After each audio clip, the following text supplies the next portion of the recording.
Welcome to English literature class, my dear students of class 11th. Please open page number 62 of the chapter, the Chinese statue. I'm going to start from the second paragraph, page number 62. I have, Your Excellency, a piece of Ming myself that you might care to see, you would like to see. I have a piece of Ming dynasty myself that you might care to see. A statue that has been in my family for over 7 generations, he said. I should be honored, said the minister. The minister said that I should be honored if you show me. It is I who would be honored, Your Excellency, said the little man.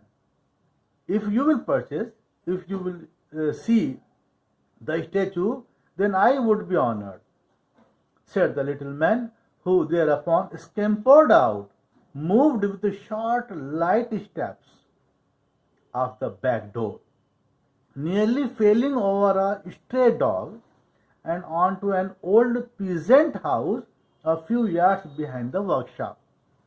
The minister and the mandarin remained in the back room, for Sir Alexander knew the old man would never have considered inviting an honored guest into his humble home until they had known each other for many years. He did not allow strange persons to his home, and only then after he had been invited to Sir Alexander's home first. He was the first man, Alexander Heathcote was the first man who was invited by that little craftsman. A few minutes passed before the little blue figure came trotting back, pigtail bouncing up and down on his shoulders. He brought the statue. He was now clinging on to something that from the very way he held it close to his chest, sticking something to his chest, had to be a treasure. Suppose it was a treasure for him. The craftsman passed the piece over for the minister to study. Sir Alexander's mouth opened wide, and he could not hide his excitement. He was extremely excited to see that statue. The little statue, no more than 6 inches in height, was of the Emperor Kang and as fine an example of Ming as the minister had seen. Sir Alexander felt confident that the maker was the great Pen Q, who had been patronized by the emperor, so that the date must have been around the turn of the 15th century. He made an idea. The statue's only blemish means a mark on an object that spoils its beauty. A mark, a filthy mark. Blemish was that the ivory base on which such pieces usually rest was missing, and a small stick protruded means to extend from the bottom of the imperial ropes. But in the eyes of Sir Alexander, nothing could detract. Detract means to make something less good from its overall beauty. Overall, he liked the statue, though there was some flaws, some shortcomings in the statue. Still, he liked it. Although the craftsman's lips did not move, his eyes glowed with the pleasure his guest evinced. Evinced means to demonstrate as he studied the ivory emperor. You think the statue is good? Asked the craftsman through the interpreter. It's magnificent. It's splendid. It's majestic. The minister replied, "Quite magnificent, entirely, quite, absolutely magnificent. My own work is not worthy to stand by its side," added the craftsman humbly. "No, no, no," said the minister, though in truth the little craftsman knew the great man was only being kind, for Sir Alexander was holding the ivory statue in a way that already showed the same love as the old man had for the piece. Sir Alexander had the same love, uh, same kindness, same love for the statue as the old man had for the piece. The minister smiled down at the craftsman as he handed back the Emperor Kang, and then he uttered perhaps the only undiplomatic, showing no skill in dealing with others. Undiplomatic. The only undiplomatic words he had ever spoken in 35 years of serving his queen and country. "How I wish the peace was mine." Sir Alexander regretted voicing his thoughts. Immediately he heard the Mandarin translate them, because he knew only too well the old Chinese tradition that if an honored guest, this is the important line, that if an honored guest requests something, the giver will grow in the eyes of his fellow men by parting with it. A sad look came over the face of the little old craftsman as he handed back the figurine to the minister. "No, no, I was only joking," said Sir Alexander quickly, trying to return the piece to its owner, to the craftsman. "You would dishonor my humble home if you did not take the emperor," he insisted. He liked to give the statue to Alexander. He quote, "So," he said, "you would dishonor my humble home if you did not take the emperor." "Your Excellency," the old man said anxiously, and the Mandarin gravely, seriously nodded his agreement. The minister remained silent for some time. "I have dishonored my own home, sir," he replied, and looked toward the Mandarin, who remained inscrutable. It means difficult or impossible to understand.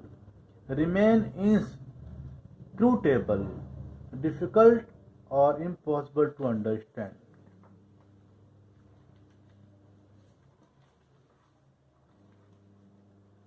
The little craftsman bowed. "I must fix a base on the statue. I must fix a base on the statue because the statue was baseless," he said, "or you will not be able to put the piece on view. It won't be able to be viewed." He went to a corner of the room and opened the wooden packing chest that must have housed 100 bases for his own statues. Rummaging, moving carelessly around, he picked out a base decorated with a small dark figure that the minister did not care for, but which nevertheless made a perfect fit. He found a base which was perfectly fit to the statue. The old man assured Sir Alexander that although he did not know the base's history, what is the history of the base, the piece bore the mark of a good craftsman. The embarrassed minister took the gift and tried hopelessly to thank the little old man. The craftsman once again bowed low as Sir Alexander and the expressionless Mandarin left the little workshop. By this way, students, the statue came in the hand of Sir Alexander Heathcote. As the party travelled back to Peking, the Mandarin observed the terrible state The minister was in and uncharacteristically spoke first. Your Excellency is no doubt aware, he said, of the old Chinese custom that when a stranger has been generous, you must return the kindness within the calendar year. Same year. Sir Alexander smiled his thanks and thought carefully about the Mandarin words. Once back in his official residence, he went immediately to the embassy's extensive library to see if he could discover a realistic value for the little masterpiece. He wanted to give something unique to the craftsman. So he went to the library to see if he could discover a realistic value for the little masterpiece, little statue. After much diligent research, he worked hard for this. He came across a drawing of a Ming statue that was almost an exact copy of the one now in his possession, and with the help of the Mandarin, he was able to assess its true worth, a figure that came to almost 3 years. Emolument means money paid for work done. Emolument for a servant of the crown. The minister discussed the problem with Lady Heathcote, and she left her husband in no doubt as to the course of action he must take. The following week, the minister dispatched a letter by private messenger to his bankers, Coutts and Company in the Strand, London, requesting that they send a large part of his savings to reach him in Peking as quickly as possible. What he saved in whole life, he wants to spend on the gift which he was going to give the craftsman. When the funds arrived 9 weeks later, the minister again approached the Mandarin, who listened to his questions and gave him the details he had asked for 7 days later. The Mandarin had discovered that the little craftsman Young Li came from the old and trusted family of Young Shao, who had for some 100 years been craftsman. He knew that the craftsman was near about 500 years been craftsman. Sir, his family was busy in this work. Sir Alexander also learned that many of Young Li's ancestors had example of their work in the palaces of the Manchu princes. He knew that his ancestors were also